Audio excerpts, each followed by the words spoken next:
নিৰ্বাচন 7:30 1.5 ঘণ্টামান হৈছে, কিন্তু আমি দেখা পাইছোঁ যে ৰাইজৰ উৎসাহ ভাৰতীয় জনতা পাৰ্টিৰ প্ৰতি আছে।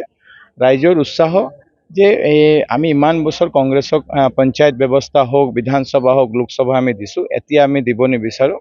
ৰাইজ ভাৰতীয় জনতা পাৰ্টিৰ লগত ওলাই আহিছে, ৰাইজ মোদী ডাঙৰীয়াৰ লগত ওলাই আহিছে, ৰাইজ ডক্টৰ হিমন্ত বিশ্ব শৰ্মা ডাঙৰীয়াৰ লগত ওলাই আহিছে যে আমাৰ ডেভেলপমেণ্ট লাগে, আমাৰ ধৰ্মৰ ৰাজনীতি নালাগে, আমাৰ ৱাকফৰ ৰাজনীতি নালাগে, আমাৰ ইলেকশ্যন যেতিয়া আহে তেতিয়া হিন্দু মুছলিম আৰম্ভ হয়। কিন্তু আপোনাৰ দেখা পাইছে যে কৰিমগঞ্জ লোকসভা আমি মুছলিম চিট থকাৰ পিছত আমি তাতে আমি জিকিব পাৰিছোঁ।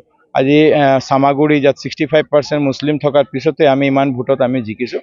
সেইকাৰণে আজি অকল হিন্দু এৰিয়াত নহয়, মুছলিম এৰিয়াতো ৰাইজ ভাৰতীয় জনতা পাৰ্টিৰ লগত আছে। আৰু আপুনি দেখা পাব যে এইবাৰৰ যে ৰিজাল্ট, এই ৰিজাল্ট ভাৰতীয় জনতা পাৰ্টি মানে এটা চমক ৰিজাল্ট দিব পাৰিব, ৰাইজে দিব পাৰে। আৰু ইতিমধ্যে আমি বহুত কেইটা AP মেম্বাৰ, জিলা পৰিষদ, গাঁও পঞ্চায়ত সদস্য আমি ইতিমধ্যে আমি জিকিব পাৰিছোঁ।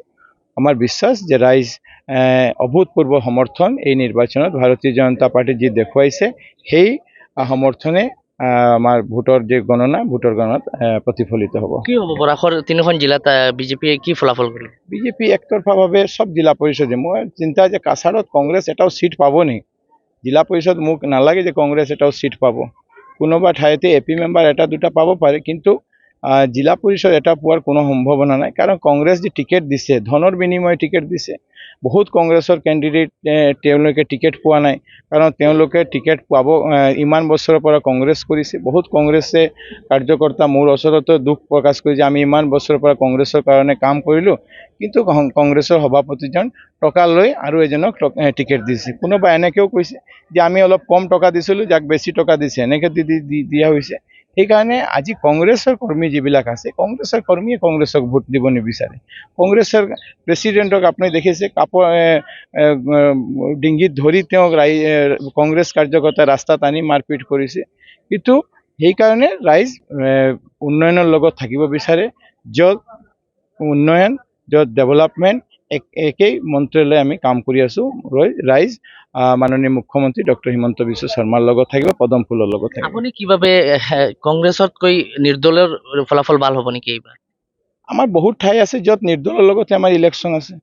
জিলা পৰিষদ এটা দুটা আসনত কংগ্ৰেছৰ লগত প্ৰাৰ্থী আছে, য'ত কোনো কেণ্ডিডেটেই নাই কংগ্ৰেছ আৰু বিজেপি। কংগ্ৰেছ 20,000ত হাৰিলেও ছেকেণ্ড প্লেচটোতো কংগ্ৰেছৰে থাকিব। কোনো ঠাইত আমাৰ আছে এনেকৈ জিলা পৰিষদ। আগত আমি হাইয়েষ্ট জিলা পৰিষদ কাছাৰত জিকিছোঁ 7,000ৰ মাৰ্জিনত। এইবাৰ মোক লাগে যে কোনো জিলা পৰিষদে নাই য'ত আমি 10,000ৰ মাৰ্জিনত জিকিম। আৰু এই মাৰ্জিনটো 25-30,000 হ'ব। MLA ইলেকশ্যনত যিমান ডিফাৰেঞ্চ হয়, জিলা পৰিষদ ইলেকশ্যনতো ডিফাৰেঞ্চ হ'ব। এতিয়া ছেকেণ্ড দুজনে যদি থাকে কেণ্ডিডেট, কংগ্ৰেছ আৰু বিজেপি বা বিজেপি নিৰ্দল যদি থাকে, ছেকেণ্ড যিজনে হ'ব তেওঁৰ লগতে প্ৰতিদ্বন্দ্বিতা হ'ব, কেণ্ডিডেটেই নাই। তো সেইকাৰণে কংগ্ৰেছ ছেকেণ্ড থাকিলেও 20,000 দূৰত থাকিব, 25,000 দূৰত থাকিব। এই চিট য'ত আমি আজি ভোট, কংগ্ৰেছ বিজেপি 20,000 20,000 প্লাছতে এই ভোট জিকিব। এতিয়া আমাৰ কাৰণে সৌভাগ্য যে ৰাইজ ইমান বিজেপিৰ কাৰণে ওলাই আহিছে, ৰাইজ ভাৰতীয় জনতা পাৰ্টি আশীৰ্বাদ দিবলৈ ওলাই আহিছে। হয়, ধন্যবাদ। নিশ্চয়কৈ এইদৰে দেখা গৈছে যে বৰচাংগন যি পঞ্চায়তৰ গাঁও পঞ্চায়তৰ এখন ভোট কেন্দ্ৰত ইতিমধ্যে আহি তেওঁ ভোটাধিকাৰ প্ৰয়োগ কৰিছে মন্ত্ৰী কৌশিক ৰায়। তেওঁ এটা কথা উল্লেখ কৰিছে যে এইবাৰ বৰাকৰ 3খন জিলাত পঞ্চায়ত আৰু জিলা পৰিষদ বোৰ্ড গঠন কৰিব বিজেপিয়ে। আৰু তেওঁ এটা কথা উল্লেখ কৰিছে যে এইবাৰ কাছাৰত জিলা পৰিষদ আসনত কংগ্ৰেছৰ ফলাফল শূন্য হ'ব বুলি তেওঁ এটা গুৰুত্বপূৰ্ণ মন্তব্য কৰিছে। আৰু এইদৰে দেখা গৈছে যে পুৱা 7:30 বজাৰ পৰা কাছাৰৰ বিভিন্ন ভোট কেন্দ্ৰত দেখা গৈছে যে স্বতঃস্ফূৰ্তভাৱে ভোটাৰ ৰাইজসকল ওলাই আহিছে।